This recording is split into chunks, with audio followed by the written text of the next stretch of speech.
Peuple du Seigneur, frères et sœurs en Christ, soyez les bienvenus encore une fois dans la parole de Dieu et que sa grâce et sa miséricorde nous couvrent. Amen.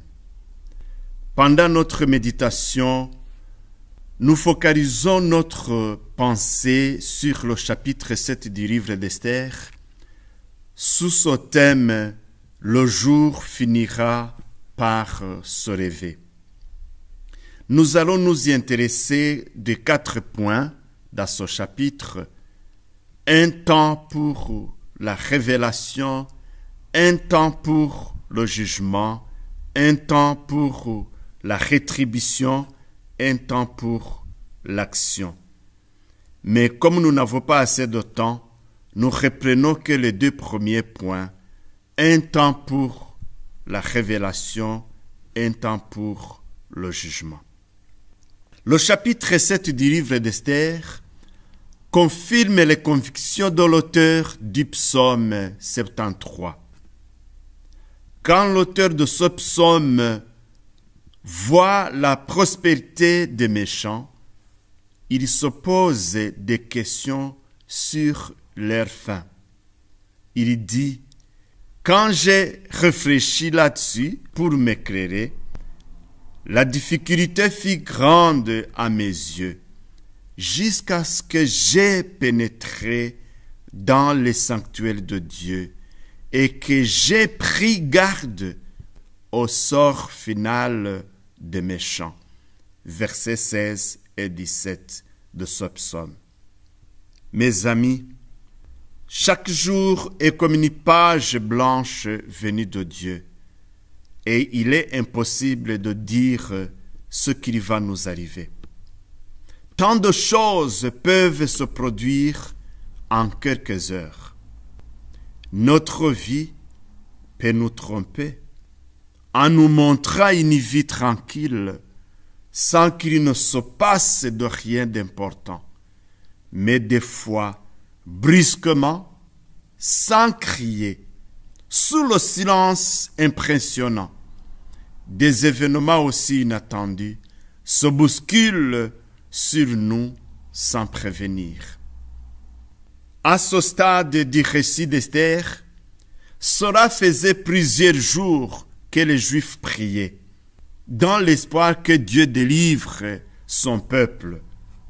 Esther chapitre 4, versets 15 à 17. Mais ce jour-là, de ce que le récit que le chapitre 7 nous expose, vraiment, d'une façon inattendue, ce qui se produise apporte la preuve que Dieu veille sur ses enfants. L'Ancien Testament décrit le peuple de Dieu comme sa vigne qu'il garde nuit et jour de peur qu'on ne l'attaque. Ésaïe chapitre 27, versets 2 et 3. Ailleurs, par une autre image, le prophète Ésaïe demande, « Une femme oublie-t-elle l'enfant qu'elle arrête? N'a-t-elle pas pitié du fruit de ses entrailles? Quand elle l'oublierait, moi, je ne t'oublierai point. » Ésaïe 49, 15. Amen.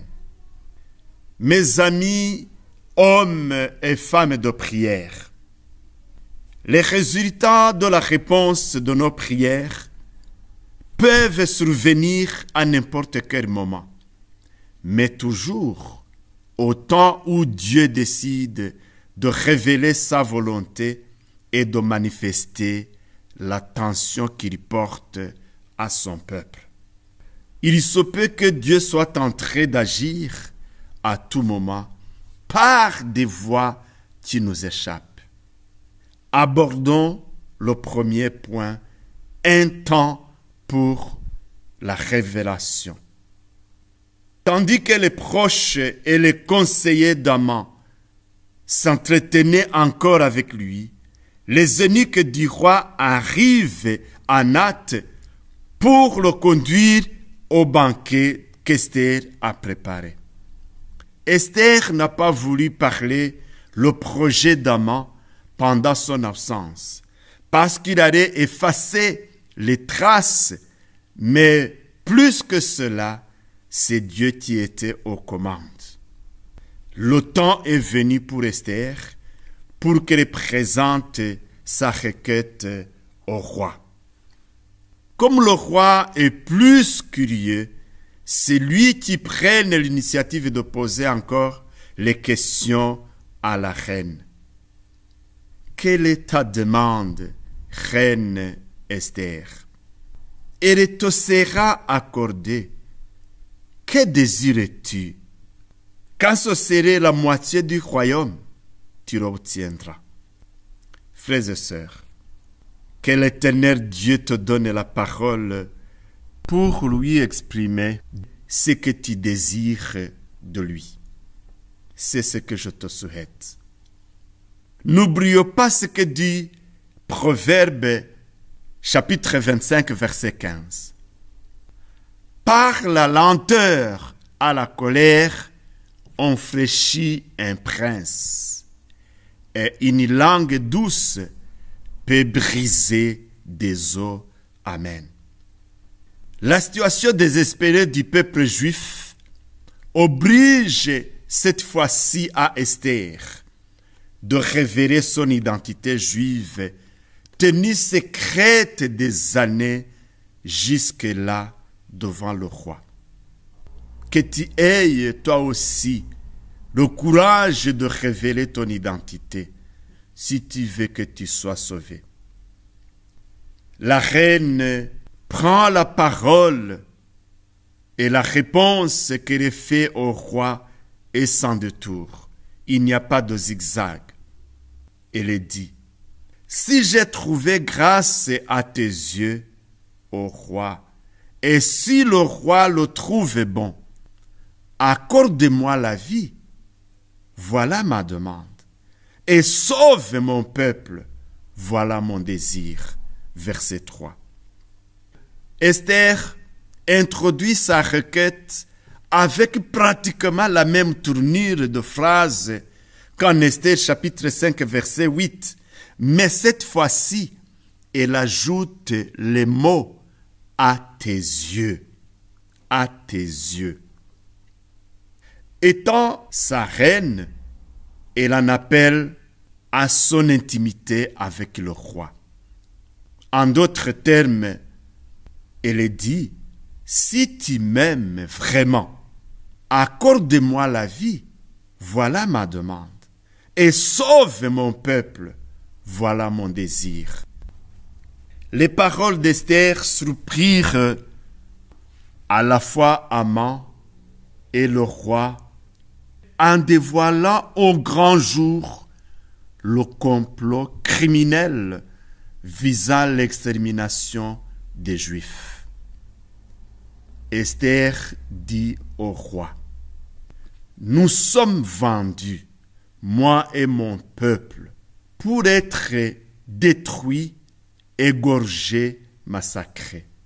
Encore, si nous étions vendus pour devenir serviteurs et servantes, je me tairais. Mais l'ennemi ne saurait compenser le dommage fait au roi. Verset 4. Jusque-là, le nom d'Aman n'apparaît pas. Mais Esther montre au roi la lourdeur du plan. Notre ennemi veut nous effacer dans le monde des vivants. Il veut nous égorger, il veut nous massacrer. Moi, la reine, ta femme et mon peuple. Esther indique clairement que ce qui se passe discrédite au roi et menace ses intérêts. Elle expose avec soin le complot dont elle et son peuple sont victimes, sans mentionner le pilote du complot à la hâte. En disant « moi » et en reconnaissant que l'affaire le vise elle aussi, elle attire l'attention sur le fait que La situation est trop grave plus que le roi le pense, et que son déshonneur rejaillirait sur le roi aussi. Face à cela, le roi Assuérus se voit obligé de demander à la reine Esther: qui est-il et où est-il celui qui se propose d'agir ainsi? Verset 5. Cette fois-ci, Esther répond sans hésiter: l'oppresseur, l'ennemi, c'est Haman, ce méchant-là. Esther fraîche du doigt leur ennemi sans mâcher les mots. Frères et sœurs, les projets démoniaques ne restent jamais cachés bien longtemps. Même si des manigances peuvent se faire dans le secret, le moment arrive où Dieu les expose en public.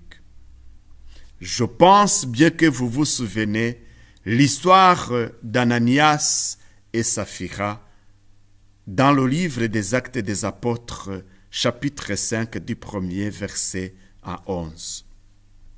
Il y a un temps pour révéler les choses cachées, et ce jour qui est entre les mains de Dieu est en train de venir vers nous. Mes amis, il y a des moments où Dieu révèle les secrets des hommes, à leur plus grande honte et confusion, ou pour leur encouragement et leur bénédiction.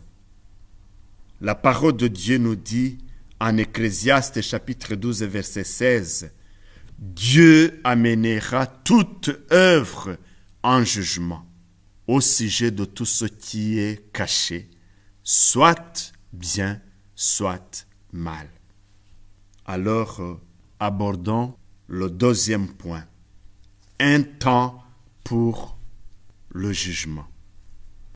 Haman fit ses yeux de frayeur lorsqu'il vit le roi explosé de colère. Haman a eu la panique, mais aucun signe de regret ni de repentir. Nous ignorons aussi pourquoi le roi quitte le festin pour se rendre dans le jardin du palais. Mais ce que nous savons, il est en face d'un vrai dilemme. Notons que s'occuper d'Haman, c'est d'accepter les failles de lui accorder toute la crédibilité qu'il a abusée en apposant ce sceau royal au mauvais projet. Mais abroger aussi une loi irrévocable est aussi plus difficile. Voyant que le roi est probablement déterminé à faire quelque chose, déterminé à refaire payer de ses actes, Haman saisit l'occasion de plaider auprès de la reine Esther, afin qu'elle intervienne en sa faveur. Mes amis, je vous le dis encore, ne cherchez pas la faveur de Dieu trop tard. Je vous le demande encore, revenez à Dieu avant qu'il ne soit pas trop tard pour vous, comme Haman. La prophétie de ses amis et de ses conseillers s'accomplissait. Mes amis, remarquez ceci. Celui qui projetait d'exterminer Mardochée, un juif, parce qu'il refusait de s'incliner devant lui, cette fois-ci, il s'incline à présent devant une juive pour demander grâce. À son tour, dans la pièce, le roi trouve, appuyé contre le lit, sur le cœur est Esther. Si le roi a été indécis jusque-là, cela le détermine à agir. La parole de Dieu nous dit, Proverbe 14, verset 35, « La faveur du roi est pour le serviteur prudent, et sa colère pour celui qui fait honte. Il y a quelque chose qui se passe cette fois-ci au verset 8. On voile le visage d'Aman. Ceci, c'est un signe de peine capitale. Parce que les Grecs et les Romains voilaient aussi le visage des condamnés à mort.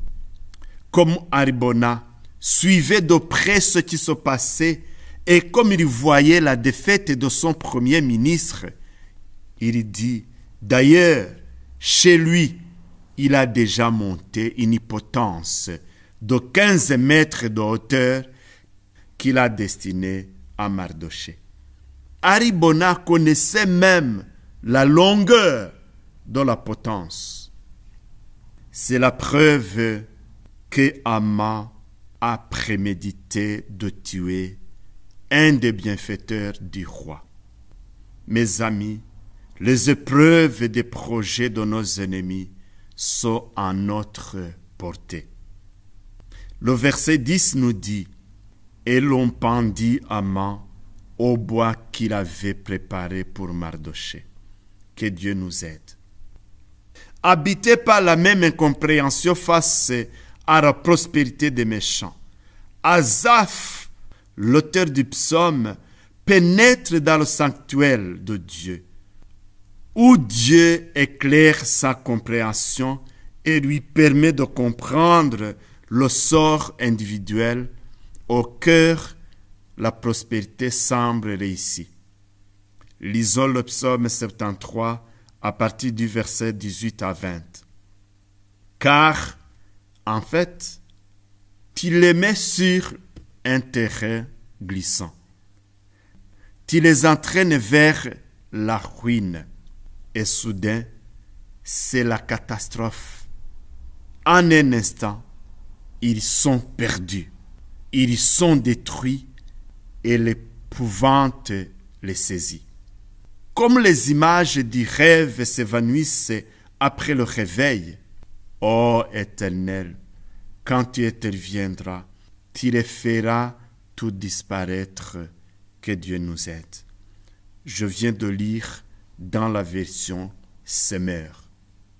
Dans le monde moral ou honnête, toutes les factures se payent, mes amis. Le Seigneur souverain est le juste juge. Il anéantit les projets des hommes rusés et leurs mains ne peuvent les accomplir. Il y prend les sages dans leurs propres ruses et les desseins des hommes artificieux sont renversés, dit Job, chapitre 5, versets 12 et 13. Mon frère, et toi aussi ma sœur, tenons bon. Quelle que soit la longueur de la nuit, le jour finira par se lever. Arrêtons de parler et mettons-nous au travail et mettons-nous la parole de Dieu en pratique. Frères et sœurs, soyons conscients du temps présent. Que l'Éternel vous bénisse et vous garde. Que l'Éternel fasse briller sa face sur vous et vous accorde sa grâce. Que l'Éternel lève sa face vers vous et vous donne la paix. Amen.